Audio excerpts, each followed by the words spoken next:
예수를 믿는 사람, 성령으로 충만한 사람은 어떤 사람일까에 대하여 질문을 한다면 사람마다 생각하는 것이 다를 수 있습니다. 그렇지만 성경에서 성령으로 충만한 사람은 어떤 사람을 말할까? 이것은 바로 우리가 성경을 통해서 알 수가 있습니다. 성령의 열매를 암송하는 사람들 중에도 성령의 열매가 무언지를 몰라요. 무언지를 모르면서 그냥 암송하는 경우가 많습니다. 이 성령의 열매란 성령이 역사하는 사람에게 나타나는 말과 행동, 곧 삶을 말합니다. 결국은 성령이 역사하는 사람은 이런 모습으로 만들어져 간다는 것이죠. 예수님께서 마태복음 7장 20절에 이러므로 그들의 열매로 그들을 알지라. 삶을 통해서, 그가 하는 말을 통해서, 그가 하는 행동을 통해서 우리는 저 사람이 예수 믿는 사람인지 아닌지를 알 수가 있다는 것입니다. 자, 그러므로 교회를 다녀도 성령으로 충만한 사람과 성령이 소멸된 사람은 말과 행동, 세상을 살아가는 방법이 전혀 다르게 나타납니다. 오늘은 바로 성령의 마지막 나타나는 모습이 있는데 이것이 바로 뭐냐는 거죠. 바로 절제라는 말씀입니다. 이 사랑, 희락, 이 화평, 오래 참음, 자비, 양성, 충성, 온유. 자, 이 8가지는 그냥 가만히 있는 게 아니에요. 이것은 계속해서 우리 가운데 역사하는 것입니다. 오늘 성경은 우리들에게 이 8가지가 먼저 이루어지고 나서 필요한 게 뭐냐면 절제예요. 그럼 마지막에 왜 절제를 성령께서 우리 신앙인들에게 주셨을까? 그 절제할 수 있는 것은 능력이거든요. 그래서 이 능력을 왜 주셨을까 하는 것을 먼저 말씀드리려고 합니다. 첫째, 한번 따라해 주세요. 성령의 역사는 너무나 강한 에너지를 가지고 있기 때문이다. 제가 이제 표현을 그렇게 한 겁니다. 제가 설교 시간에 가끔 하는 말이 있어요. 예수를 올바로 믿는 사람, 성령으로 충만한 사람은 조용한 사람, 얌전한 사람이 되는 것이 아니라 오히려 반대로 도전적인 사람, 개척자의 정신을 가지고 앞을 향해 전진하는 사람이 된다. 이렇게 제가 가끔 말씀을 선포합니다. 그런데 우리 예수 믿는 분들 가운데도 성경을 읽지만 이 유교적인 영향을 많이 받아서 예수를 믿으면 착한 사람, 조용한 사람, 남에게 양보하는 사람이 되어야 된다고 가르치는 사람들도 많고 또 그렇게 생각하는 사람들도 많습니다. 사랑하는 우리 성도 여러분, 성경을 읽어보시고 또 읽어보시고 또 읽어보세요. 성령이 충만한 사람들은 어떤 말을 했고 어떤 행동을 했고 어떤 삶을 살아갔는지 성경이 우리에게 분명하게 가르쳐 줍니다. 바로 굉장한 에너지, 비전, 이 열정, 믿음을 가지고 세상을 살았습니다. 40년간의 광야 생활을 마치고 드디어 요단강을 건너고 여리고성을 점령했어요. 이스라엘 백성들이 여리고를 점령했다는 것은 정말 중요한 겁니다. 왜냐하면 디딤돌, 발판, 거점을 마련했다는 뜻이거든요. 우리가 어떤 일을 하려면 내가 땅바닥에 서야 됩니다. 내가 공중에 떠서는 일을 할 수 없거든요. 우리가 어떤 일을 할 때 이 디딤돌이 그래서 중요한 거예요. 발판이 중요한 것이고 이 거점이 중요한 것인데 이 여리고성을 점령함으로 이스라엘 백성들이 이제 가나안을 점령할 수 있는 거점, 이 중심을 잡은 거죠. 자, 그런데 가나안성을 점령하고 나서 보니까 가나안에 자신들이 점령해야 될 그 많은 도시들이 견고하게 요새를 쌓아서 만들었습니다. 이스라엘 백성은 광야를 걸어오면서 전쟁을 해보지 않았어요. 여러분, 전쟁을 해본 국가, 군사들은 이미 성을 무너뜨릴 수 있는 준비를 다 했습니다. 자, 그런데 이스라엘 백성은 성을 무너뜨릴 수 있는 준비도 안 되어 있고 그런 전쟁을 해본 적도 없습니다. 그리고 그들은 최고의 무기들과 아주 훈련된 군사들이 있죠. 그러므로 이제 가나안에 도착해서 각 지파마다 땅을 분배해 줍니다. 루벤 지파는 어디까지, 유다 지파는 어디, 에브라임 지파는 어디 땅을 다 분배를 해줘요. 자, 땅을 분배해주지만 사람들은 땅을 분배받고 나서도 적을 향해서, 가나안을 향해서 진군하지를 못해요. 그들을 공격해서 자기의 땅을 빼앗지 못합니다. 왜? 견고한 성, 신식 무기, 훈련된 그들을 보고 주눅이 든 거예요. 여호수아와 같이 했을 때는 빼앗을 수 있었는데, 이제 여러분 각 지파가 받는 그 땅은 각 지파별로 할당이 됐기 때문에 이거는 그 지파들이 이제 스스로 해야 되는 거예요. 여호수아가 12지파를 다 다닐 수는 없어요. 그러면 각 지파가 이제는 하나님이 우리에게 주신 줄로 믿고 가야 되는 거예요. 근데 가지를 못해요. 자, 그런 상황이 되어져 있을 때 여분네의 아들 갈렙이 여호수아 장군 앞에 나와서 말합니다. 여호수아 장군이요, 지금 내가 85세가 되었지만 나는 광야 시절처럼 나 지금 힘이 있습니다. 젊은 사람 못지않는 내가 힘을 가지고 있습니다. 그러므로 당신도 들었던 것처럼 그날에 하나님께서 나에게, 당신에게도 나에게도 가나안 땅을 준다고 했습니다. 내게 그 땅을 주세요. 내가 올라가서 내가 쟁취하겠습니다. 여호수아가 갈렙에게 헤브론이라는 땅을 주었어요. 근데 그 헤브론은 어떤 땅이냐? 여호수아 14장 6절에서 12절에 보면 아낙 자손이 살고 있다고 그랬어요. 여러분, 아낙 자손은 거인족입니다. 다윗이 골리앗과 싸웠던 것처럼 이 거인들이 살고 있는 지방, 거인들이 살고 있는 마을, 이게 헤브론이에요. 여호수아가 그러면 갈렙 당신에게 헤브론을 주겠어, 그렇게 말합니다. 여러분, 젊은 사람들도 거인들과 싸우기를 거부합니다. 왜? 내가 안 된단 말이에요. 자, 그럼에도 불구하고 여호수아는 걱정하지 마라 이거예요. 그들이 거인이든 그건 중요하지 않다는 거예요. 하나님이 나와 함께 하시면 내가 그 땅을 빼앗을 것입니다. 그리고 갈렙은 85세가 된 노인이지만 거인들이 있는 헤브론을 향해서 진격을 해요. 또 그들과 싸워요. 그리고 그 땅을 얻게 되어집니다. 여러분, 갈렙이 이렇게 할 수 있는 그 힘이 뭘까요?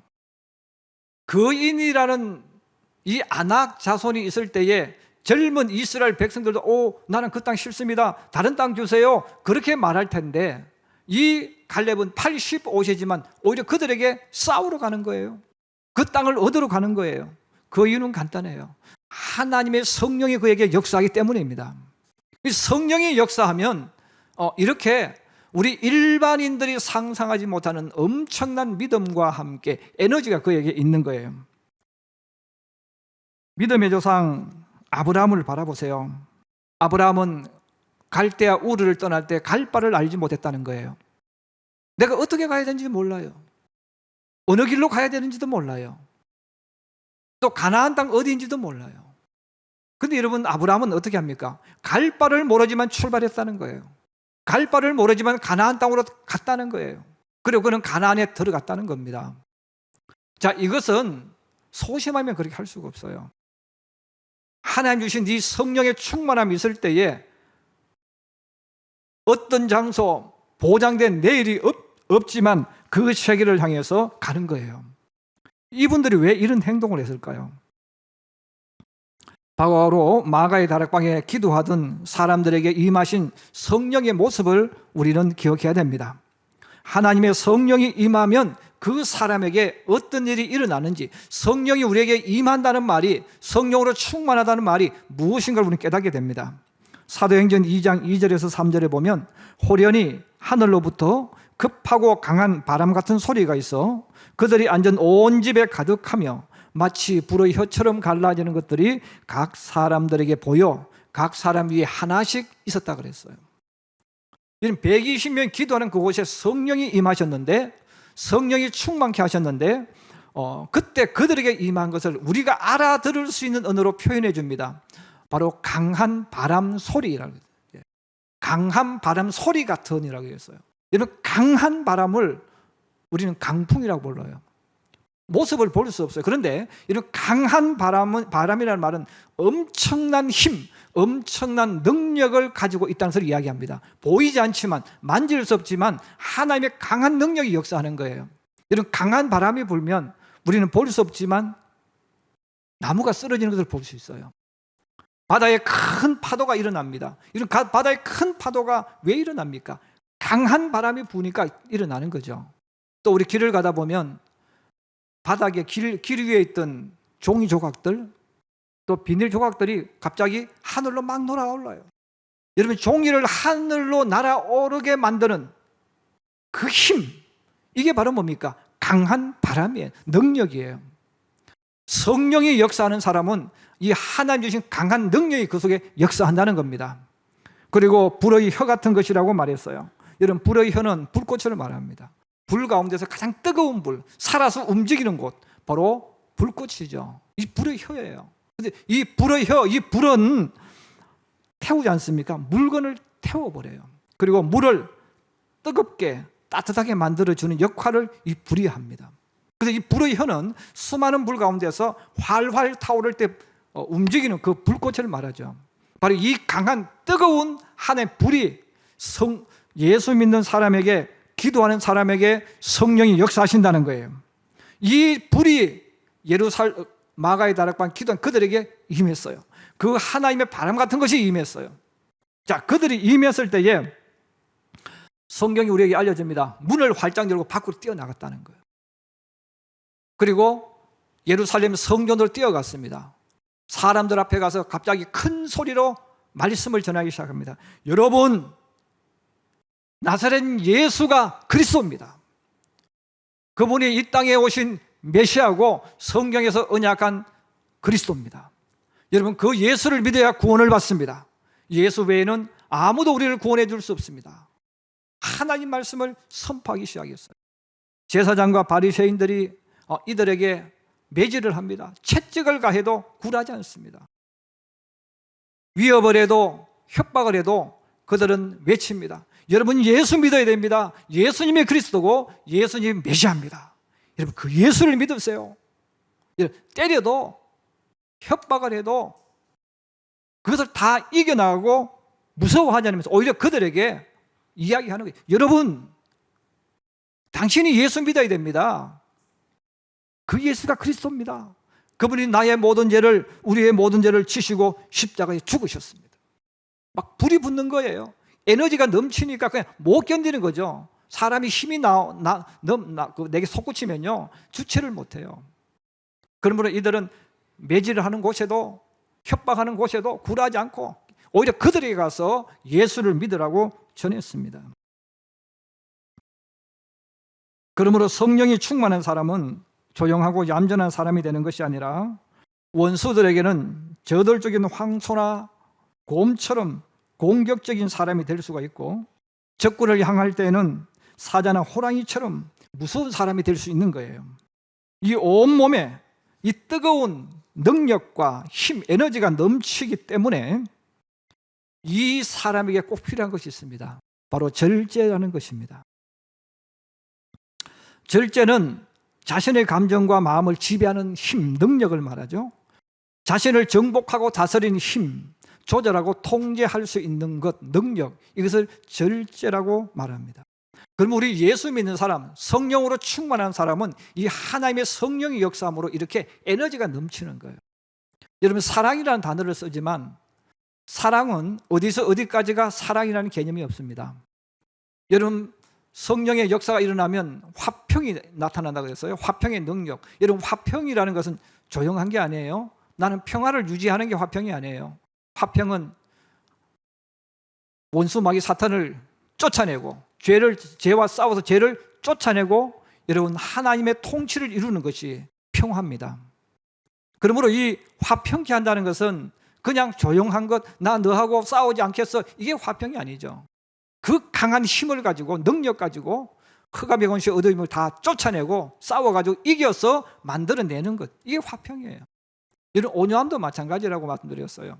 적을 향해 갈 때는 그냥 무섭게 돌진하지만 주인이 이야기할 때는 그 말에 순종하고 복종해서 주인이 기뻐하는 길로 걸어가는 그 힘, 모습, 이게 온유입니다.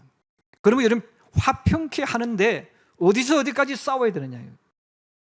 온유케 하는데 어디서 어디까지가 온유냐 이거예요. 경계선이 없어요. 그러면 그 경계를 이어주는 것이 바로 절제라는 것입니다. 그래서 우리 예수 믿는 사람에게 절제가 필요해요. 가끔 보면 성령으로 충만했다, 나는 성령 받았다, 성령이 임했다 해가지고 절제 못하는 사람이 항상 문제가 있어요. 제가 전도사 시절에 대구에 있었는데 그 교회 갔더니 거기에 막 기도하는 분들이 많이 있었는데 기도하다가 성령 춤을 받았대. 그래서 성령 춤이라고 덩실덩실 추는 거예요. 여러분, 그게 나쁜 건 아니에요. 근데 문제는 뭡니까? 절제가 안 되니까 다 힘들게 만드는 거예요. 여러분, 절제는 나도 살게 하고 너도 살게 하는 거예요. 내 아름다운 모습을 유지하게 만들어주는 거예요. 이게 절제란 말이에요. 자, 그래서 오늘 저는 우리 생활과 그러면 이 절제에 대한 말씀을 잠깐 말씀드리려고 합니다. 가끔 신앙인들은 예수 믿기 때문에 삶 속에서 절제를 너무 앞세워요. 그래서 자꾸 너 예수 믿으니까 참아라, 너 예수 믿으니까 화내면 안 돼, 너 예수 믿으니까 이렇게 해야 돼, 계속해서 이 절제, 자기를 통제하는 것을 자꾸 가르쳐요. 여러분, 참는 거 좋은 것이죠. 그러나 여러분, 성경을 보면 절제가 먼저 나오면 안 되는 겁니다. 절제는 마지막 나오는 거예요. 그런데 우리도 모르게 삶 속에서 너 예수 믿으니까 참아야 돼, 너 하나님의 사람이니까 참아야 돼, 목사니까 참아야 되고, 장로니까 참아야 되고, 사모니까 참아야 되고, 또 권사니까 참아야 되고, 집사니까 참아야 되고, 계속 참는 걸 이야기하는 거예요. 그러나 여러분, 알아야 될 것이 있어요. 절제는 마지막에 나오는 거예요. 처음에 절제가 아니라는 거예요. 여러분, 처음에 절제가 나오면 어떻게 됩니까? 브레이크를 밟고 있는 것 똑같아요. 여러분, 차를 가지고 브레이크를 계속 밟고 있는 거예요. 그럼 차가 필요 없어요. 여러분, 브레이크는 왜 필요합니까? 달릴 때 조절하고 멈추기 위해서, 통제하기 위해서 브레이크가 필요한 거예요. 그럼 우리가 이 땅에 사는 동안 우리 많은 신앙인들이 우리도 모르게 먼저 절제를 앞세웠기 때문에 예수 믿는 사람들이 사실은 많은 문제가 일어납니다. 여러분, 부모님 돌아가셨다고 했을 때 조문하는 성도들이 자기도 모르게 그렇게 이야기해요. 집사님, 누구누구가 천국 갔으니까 울지 마세요, 참으세요, 그렇게 이야기를 해요. 지금 사랑하는 사람과 이별해서 너무 마음이 아파요.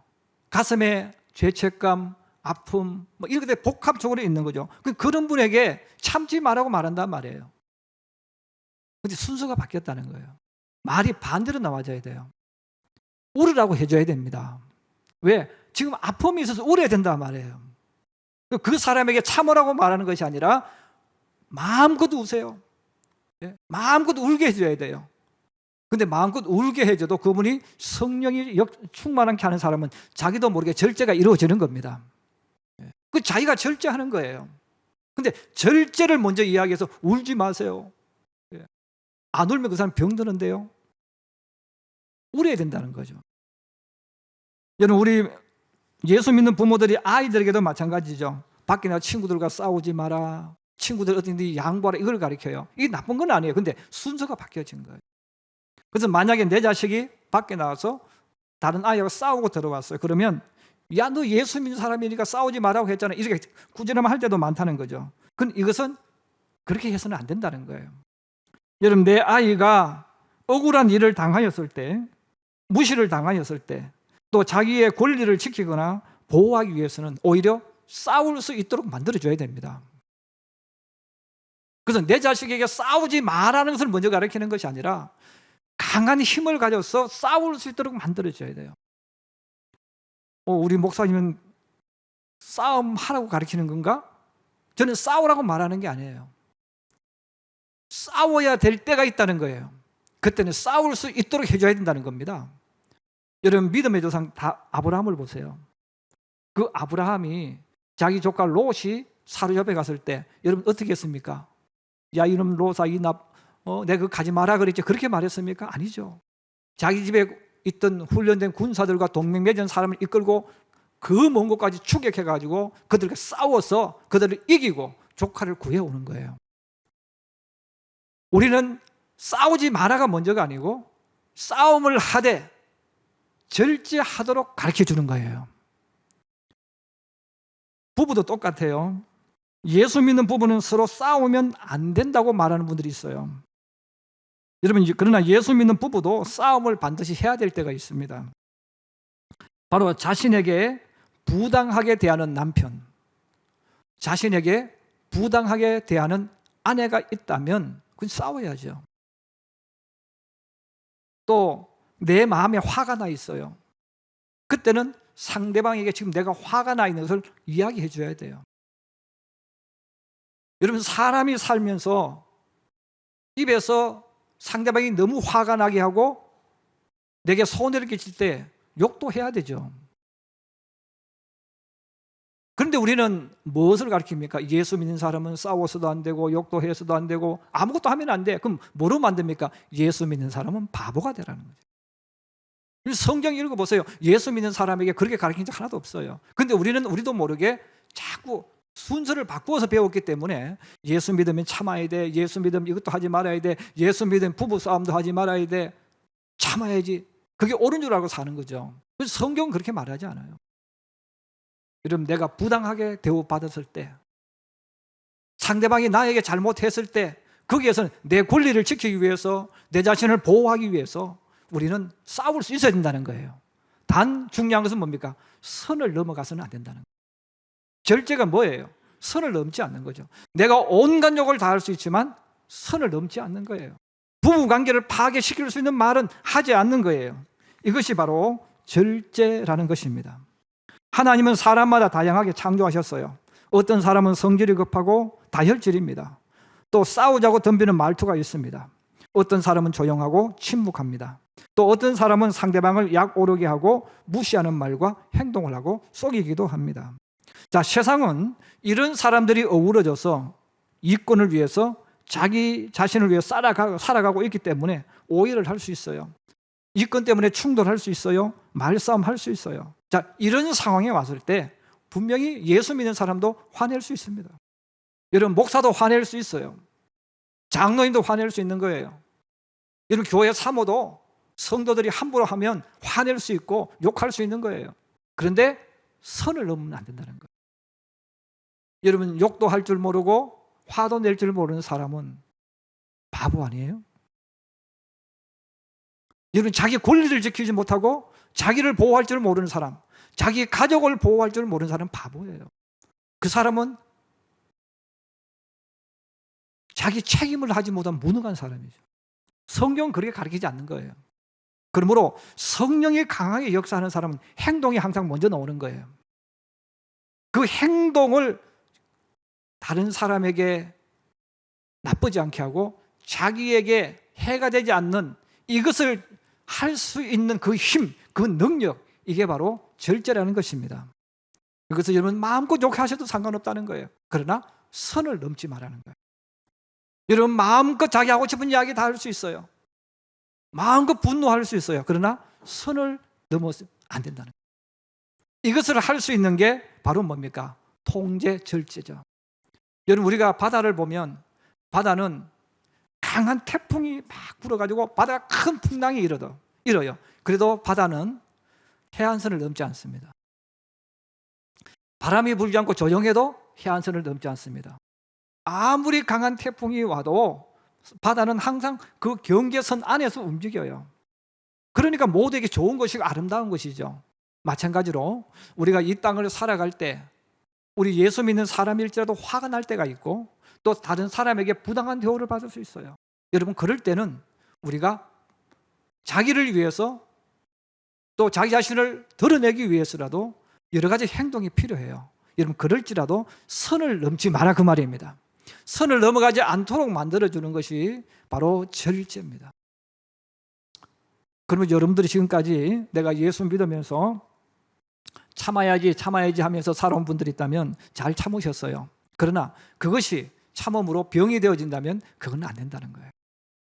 그럼 여러분들이 충분히 자기 의사를 발휘하되 언제나 자기를 잘 아름답게 만들어줄 수 있는 선을 넘지 않도록 해야 됩니다. 성령이 역사하면 그게 이루어진다는 거예요. 그게 이루어지니까 내가 더 많은 욕을 할 수 있지만 여기까지 욕을 하고 말고, 더 많은 화를 낼 수 있지만 여기까지 내가 화를 내고 멈추는 겁니다. 왜? 성령이 내게 그렇게 하도록 만드니까요. 그래서 세상 사람들이 봤을 때는 참 예수 믿는 사람은 참 희한하다, 야, 예수 믿는 사람 정말 아름답다, 이렇게 말하는 그 이유가 뭐예요? 선을 넘어가지 않기 때문에 그래요. 자기를 아름답게 지키고 보존할 수 있는 능력이 있기 때문에 그렇습니다. 그것이 바로 절제입니다. 이제 말씀의 결론을 맺으려고 합니다. 성령의 열매는 성령이 역사하는 사람에게 나타나는 행동과 말입니다. 예수 믿는 사람은 알 수 없는 미지의 세계를 향해서 걸어가는 사람들입니다. 그래서 우리는 천국을 향하여 걸어가고 약속의 땅을 향하여 걸어가죠. 근데 우리가 걸어가는 그 길은 수많은 난관들이 있고 또 어렵고 힘든 장애물들이 많습니다. 그 길은 능력 없는 사람 갈 수가 없죠. 무기력한 사람, 두려워하는 사람, 약한 사람, 용기 없는 사람은 갈 수가 없어요. 그래서 하나님께서 하나님 자녀에게 성령으로 충만케 하시는 거예요. 여러분, 성령으로 충만케 하신다는 건 하나님의 능력을 내게 주신다는 겁니다. 하나님의 능력을 내게 입히셔가지고 우리가 그 길을 걸어가게 만들어주는 거예요. 그 길을 걸어가기 때문에 하나님의 능력은 때로는 우리로 하여금 앞서가기도 만들고 때로는 힘이 넘치고분에 조절되지 않는 강한 것이 있어요. 자, 그럴지라도 성령이 마지막에 우리를 조절해 주셔서 아름답게 만들어 가신다는 것을 기억하셔서 여러분 성령 충만하기를 주의 이름으로 축복합니다. 또 이 땅에 사는 동안 나는 예수 믿기 때문에 참아야 된다, 이런 생각도 이제는 바꾸셔야 돼요. 그래서 우리 예수 믿는 사람은 절제할 수 있는 선 안에 있지만 그래도 불구하고 여러분 세상 사람들에게 눈치 보고 또 세상 사람들 주눅 들면서 살아가는 사람이 아니다. 오히려 세상을 리드하도록 이끌어가도록 빛으로 만들어진 존재라는 것을 여러분 기억하셔서 하나님 주신 성령의 역사를 잘 이해하고 이것을 여러분의 것으로 사용해서 세상 사람이 봤을 때 야, 정말 예수 믿는 사람은 막 살아서 움직이는 어떤 그 멋있는 그 모습, 야, 정말 예수 믿는 활기 넘치고 에너지 넘치고 도전하고 넘어져도 또 일어나서 걸어가고 야, 참 부럽다, 이런 소리를 들을 수 있는 그 길을 걸어가고 달려가는 여러분의 삶이 되기를 주님의 이름으로 축복합니다. 축복합니다.